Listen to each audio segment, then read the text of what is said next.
Hi ಎಲ್ರಿಗೂ ನಮಸ್ತೆ, welcome back my new log. ತಮಗೆಲ್ಲರಿಗೂ ಕೂಡ ಪ್ರೀತಿಯ ಸ್ವಾಗತವನ್ನು. ಇವತ್ತಿನ ಲಾಗ್ ಏನಪ್ಪ ಅಂದರೆ ಸ್ವಲ್ಪ ಬೇಜಾರಾಗುವ ವಿಷಯ, ನನಗಂತೂ ತುಂಬ ಬೇಜಾರಾಗ್ತಿದೆ.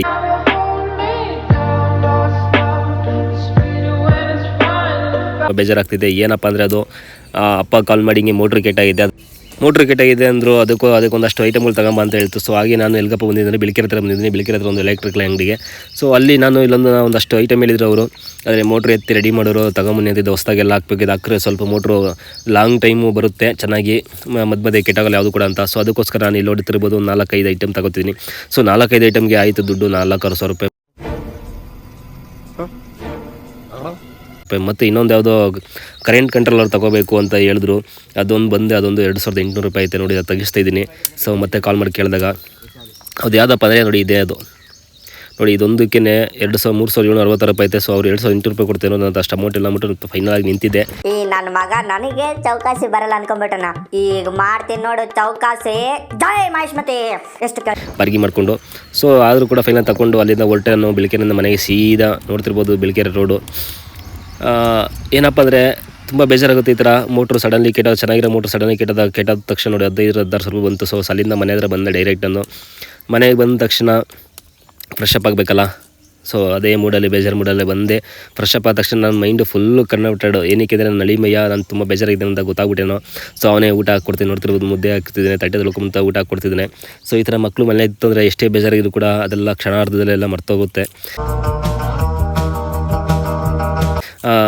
ನೋಡಿ ನನ್ನ ಅಳಿಮೆ ಯಾವ ರೀತಿ ಹಾಕ್ಕೊಡ್ತೆ. ಸೊ ಒಂದು ರಾಗಿ ಮುದ್ದೆ ಚೆನ್ನಾಗಿರೋದು ಅರ್ಧ kg ಬರುವಂತೆ ಬಡ್ಕೊಂಡ ತಕ್ಷಣ ನೆಕ್ಸ್ಟ್ ಹೊರಟಿದೆ ನಾನು ತೋಟಕ್ಕೆ. ಎಂತ ಗೊತ್ತಲ್ಲ, ಎವ್ರಿ ವೀಡಿಯೋದಲ್ಲಿ ಎವ್ರಿ ವ್ಲಾಗಲ್ಲಿ ನಾನು ತೋಟಕ್ಕೆ ಹೋಗಿ ರೋಡ್ ಆಗ್ತಾನೆ ಇರ್ತೀನಿ. ಸೊ ಮಳೆ ಬರೋದ್ರ ಐತೆ, ಮಳೆ ಯಾರು ಬಂದರೆ ತುಂಬ ಒಳ್ಳೆಯದು, ಆದರೆ ಮಳೆ ಬರ್ತಿಲ್ಲ. ಸೊ ನೋಡ್ತಿರ್ಬೋದು ನಾವು ಒಳಗಡೆ ಎಂಟ್ರಿ ಆಯ್ತಿದ್ದಂಗೆ ಬಂದ ತಕ್ಷಣ ನಮ್ಮ ಕೆಂಚ ನೋಡಿ ಬಾಲ ಆಳಿಸ್ಕೊಂಡು ಬಂದುಬಿಟ್ಟ.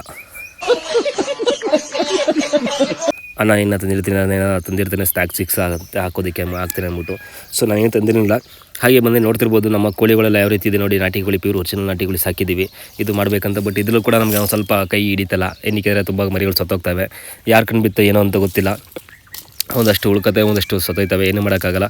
ಸೊ ನೋಡ್ತಿರ್ಬೋದು ನೋಡಿ, ಇಲ್ಲಿ ಹೀರೆ ಗಿಡ ಹಾಕಿದ್ದೀವಿ. ಮಳೆ ಬಂದರೆ ಯಾರೋ ಸಾಕು, ಮೋಟ್ರ್ ಕೆಟ್ಟಾಗಿರೋ ಈ ಟೈಮಲ್ಲಿ ಮಳೆ ಹೋದರೆ 1-2 ದಿನ ರೆಡಿ ಮಾಡಿಸೋರ್ಗೂ ಆಗುತ್ತೆ. ಸೊ ಮಳೆ ಬರೋ ಮೂಮೆಂಟ್ ಐತೆ, ಬಟ್ ಬರ್ತಿಲ್ಲ ನೋಡಿ. ಇದೇ ಐಟಮ್ಗಳು ನಾವು ಯಾವ ತೊಗೊಂಡಿದ್ದೀವಿ ನೋಡ್ತಿರ್ಬೋದು ನೋಡಿ. ಇವೆಲ್ಲ ತೋರಿಸ್ತೀನಿ ಒಂದೊಂದಾಗಿ. ಒಳಗಡೆ ಬಾಕ್ಸಿಂದ ಓಪನ್ ಮಾಡಿ ಅಪ್ಪಂಗೆ ನೋಡಪ್ಪ ಇದೆ ಕಣಪ್ಪ ತಂದರೆ ಇಷ್ಟ ಆಗೈತೆ ಅಮೌಂಟ್ ಅಂತ ಹೇಳಿ ತೋರಿಸ್ತಿದ್ದೀನಿ ನೋಡಿ. ಇದು ಮೋಟ್ರು ಸ್ಟಾರ್ಟರು. ಇದು ನಾವು ಅಪ್ಪ ಹೇಳ್ದಂಗೆ ಅಲ್ಲಿಂದ ಐಟಮೆಲ್ಲ ತೊಗೊಂಬಂದೆ. ಮೋಟ್ರಿಗೆ ಏನೇನು ಬೇಕು ಅದಕ್ಕೆಲ್ಲ ರೆಡಿ ಮಾಡಿಸೋದಕ್ಕೆ ಅಂತ ಬಂದು ತೋಟದಲ್ಲಿ ಬಂದು ವಿಸಿಟ್ ನೋಡಿದ್ರೆ ನೋಡಿ, ನೋಡ್ತಿರ್ಬೋದು ಪೈಪೆಲ್ಲ ಭೂಮಿ ಒಳಗಡೆ ಇರಬೇಕಾಗಿತ್ತು, ಪೈಪೆಲ್ಲ ಮೇಲ್ಗಡೆ ಬಂದಿದೆ. ಸೊ ಇಲ್ಲಿಗೆ ನಿಮ್ಗೆ ಗೊತ್ತಾಗುತ್ತೆ ಏನಾಗಿದೆ ನಮ್ಮ ಕಂಡೀಷನ್, ಬೋರ್ದು ಕಂಡೀಷನ್ ಅಂತ. ಬೋರ್ ಕೆಟ್ಟೋಗಿದೆ, ಅದು ರೆಡಿ ಮಾಡ್ಸೋಕ್ಕೆ ಮೋಟ್ರು ತೊಗೊಂಡು ಎತ್ಕೊಂಡು ಹೋಗಿದ್ದಾರೆ. ಸೊ ಸ್ಟಾರ್ಟಿಂಗಿಗೆ ಒಂದು 500 ರೂಪಾಯಿ ಆಗುತ್ತೆ ಅಂತ ಹೇಳಿದ್ರೆ, ಆದರೆ ಮೋಟ್ರು ರೆಡಿ ಮಾಡೋಕ್ಕೆ. ಸೊ ಇದೆಲ್ಲ ಬಿಡೋದಕ್ಕೆ ಮತ್ತು ಅವನು ಲೇಬರ್ ಚಾರ್ಜ್ ಎಷ್ಟಾಗುತ್ತೆ ಅಂತ ಹೇಳಿಲ್ಲ.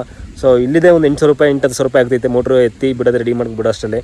ಸೊ ಹಾಗೆ ನಾನು ಇಲ್ಲೊಂದು ಶಾರ್ಟ್ರ್ ನೀವು ಅವಾಗಲೇ ವೀಡಿಯೋದಲ್ಲಿ ಹೇಳ್ದಂಗೆ ನಾನು ತೋರಿಸ್ದಂಗೆ ಐಟಮ್ಗಳು ನೋಡ್ತಿರ್ಬೋದು. 600 ರೂಪಾಯಿ ಐಟಮ್ ಆಗಿದೆ. ಅದೊಂದು ಮೋಟ್ರ್ ಸ್ಟಾರ್ಟರ್ ಮತ್ತು ಹಾಗೆಯೇ MCB ಇದೆಲ್ಲ ಹಾಕೋದಕ್ಕೆ. ಸೊ ಈ ತುಂಬ ಜನ ಹೇಳ್ತೀರಾ ರೈತರಿಗೆ ಏನಪ್ಪ ಕಷ್ಟ, ಬೆಳೆ ಬೆಳೀತೀರ ರೈತರು ಜಾಸ್ತಿ ಬೆಳೆಗೆ ಬೆಲೆ ಜಾಸ್ತಿ ಕೇಳ್ತವ್ರೆ, ಅದು ಇದು ಅಂತೆಲ್ಲ ತುಂಬ ಕಾಮೆಂಟ್ ಮಾಡ್ತೀರಾ. ಸೊ ರೈತರದ್ದು ಒಂದು ಸತಿ ಈ ಥರ ಪ್ರಾಬ್ಲಮ್ ಬಂತು ಅಂದರೆ ಎಷ್ಟು ಖರ್ಚಾಗುತ್ತೆ ಅಂತ ನೋಡ್ಕೊಳ್ಬೇಕಾರೆ. ಇದಕ್ಕೊಂದು 1500 ರೂಪಾಯಿನ ಖರ್ಚಾಗುತ್ತೆ ಒಂದು ಸತಿ ಮೋಟ್ರ್ ರಿಪೇರಿ ಬಂತು ಅಂದರೆ. ಸೊ ಇವಾಗ ಮಳೆ ಬರ್ತೈತೆ ಸದ್ಯಕ್ಕೆ, ಫಸ್ಲಿಗೇನೋ ಪರವಾಗಿಲ್ಲ, ಒಂದು 2 ದಿನ ಗಂಟ ನಡೀತದೆ. ಮಳೆ ನೀರಿಲ್ಲ ಅಂದರೂ ಕೂಡ. ಅದೇ ಟೈಮಲ್ಲಿ ಬೇಸಿಗೆ ಟೈಮಲ್ಲಿ ಈ ಥರ ಏನಾರ ಮೋಟ್ರ್ ಗಿಟ ಇರೆ 3-4 ಡೇಸು ನೀರಿಲ್ಲ ಅಂದರೆ ಗಿಡ ಎಲ್ಲ ಒಣಗೋಗೋದು. ಈ ಬಿಸಿಲಲ್ಲಿ ಗಿಡ ಉಳ್ಕೊತಿರೋ ಸದೋಗೋದು. ನಮ್ಮ ರೈತರ ಕಷ್ಟ ಯಾರಿಗಂತ ಹೇಳೋಕ್ಕಾಗಲ್ಲ. ಲಕ್ ಅನ್ನೋದಿರಬೇಕು. ಲಕ್ ಅನ್ನೋದಿಲ್ಲ ಅಂದರೆ ಈ ಥರ ಎಡವಟ್ಟುಗಳು ಆಯ್ತಾನೆ ಇರ್ತವೆ. ಸೊ ಬನ್ನಿ, ನಾಳೆ ಇದೆಲ್ಲ ಪ್ರೊಸೆಸಿಂಗ್ ಯಾವ ರೀತಿ ಇರುತ್ತೆ, ಇದೆಲ್ಲ ಯಾವ ರೀತಿ ಬಿಡ್ತಾರೆ ಮೋಟ್ರು ರೆಡಿ ಮಾಡ್ಕೊಂಡು ನಾನು ನಾಳೆ ವೀಡಿಯೋದಲ್ಲಿ ತೋರಿಸ್ಕೊಡ್ತೀನಿ ನಿಮಗೆ. ಹಾಗೆಯೇ ಈ ಪೈಪ್ಗಳನ್ನ ನೋಡ್ತಿರಲ್ಲ ಇವೆಲ್ಲ ಒಂದು 13 ಲೆಂತ್ ಬಿಟ್ಟಿದ್ದೀವಿ ಭೂಮಿ ಒಳಗಡೆ. ಒಂದು 220 ಅಡಿ 250 ಅಡಿ ಬಿಟ್ಟಿದ್ದೀವಿ ಭೂಮಿ ಒಳಗಡೆ. ನೋಡ್ತಿರ್ಬೋದು ಅಲ್ಲಿಂದ ಸದ್ಯಕ್ಕೆ ಯಾವುದಕ್ಕೂ ಥರದ ಪೈಪು ರೆಸ್ಟ್ ಇರೋದಿಲ್ಲ, ಸುಮಾರು ಚೆನ್ನಾಗಿದೆ. ಸೊ ಬೋರ್ವೆಲ್ ಕೂಡ ನೀರು ಚೆನ್ನಾಗಿ ಬರ್ತಿದೆ. ನಮ್ಮದು ಅದನ್ನು ಚೆನ್ನಾಗಿದೆ. ಮೊದಲು ಇದು ಕೆಟ್ಟೋಗೋದು ಬಿಟ್ಟರೆ ನಾವೊಂದು 15 ವರ್ಷದಲ್ಲಿ 4 ಸತಿ ರೆಡಿ ಮಾಡಿಸಿರಬೇಕು. ಅದು ಬಿಟ್ಟರೆ ಜಾಸ್ತಿ ರೆಡಿ ಮಾಡಿಸಿಲ್ಲ ನೋಡಿ. ಇದೆಲ್ಲ ಫೀಸ್ ಎಲ್ಲ ಹೋಗಿದೆ, ಸುಟ್ಟೋಗಿದೆ. ಅದಕ್ಕೋಸ್ಕರ ಹೊಸದನ್ನ ಎಲ್ಲನೂ ಕೂಡ ಹಾಕ್ಸ್ಬೇಕು ಅಂತ ಹೇಳಿದ್ರು. ಇದು ಬೇಡ ಮತ್ತೆ ಹೋಗ್ತಾನೆ ಇರುತ್ತೆ ಮೋಟ್ರ್ ಅಂತ. ಸೊ ಅದಕ್ಕಂತಲೇ ಹೊಸದು ತಗೊಂಬಂದಿದ್ದೀವಿ. ನೋಡೋಲ್ಲ ಅವಾಗ ತೋರಿಸ್ದಂಗೆ ನಿಮ್ಗೆ ಐಟಮ್ಗಳ ಯಾವುದೇನು ತಂದಿದ್ದೀನಿ ಅಂತ ನೋಡಬೇಕು. ವಿಡಿಯೋ ಓದ್ತಿದ್ದ ಲಾಗ್ ಇಲ್ಲಿಗೆ ಎಂಡ್ ಮಾಡ್ತಾಯಿದ್ದೀನಿ. ಓಕೆ ಫ್ರೆಂಡ್ಸ್, ಇವತ್ತಿಗೆ ಲಾಗ್ ಇಷ್ಟು. ನಾಳೆ ಈ ಪೈಪೆಲ್ಲ ಲೇತಿಂಗೆಲ್ಲ ಮಾಡಿಸ್ಕೊಂಬಂದ್ಮೇಲೆ ಮತ್ತು ಮೋಟ್ರ್ ರೆಡಿ ಮಾಡಿಸ್ಕೊಂಬಂದ್ಮೇಲೆ ಯಾವ ರೀತಿ ಅದನ್ನು ಭೂಮಿ ಒಳಗೆ ಬಿಡ್ತಾರೆ ಅನ್ನೋದನ್ನೆಲ್ಲ ಕಂಪ್ಲೀಟ್ ನಿಮಗೆ ತೋರಿಸ್ಕೊಡ್ತೀನಿ ವಿಡಿಯೋ ಮಾಡಿ. ಸೊ ಅಲ್ಲಿವರೆಗೂ ನಿಮ್ಮ ಸಪೋರ್ಟ್ ಬೇಕು ನಮಗೆ.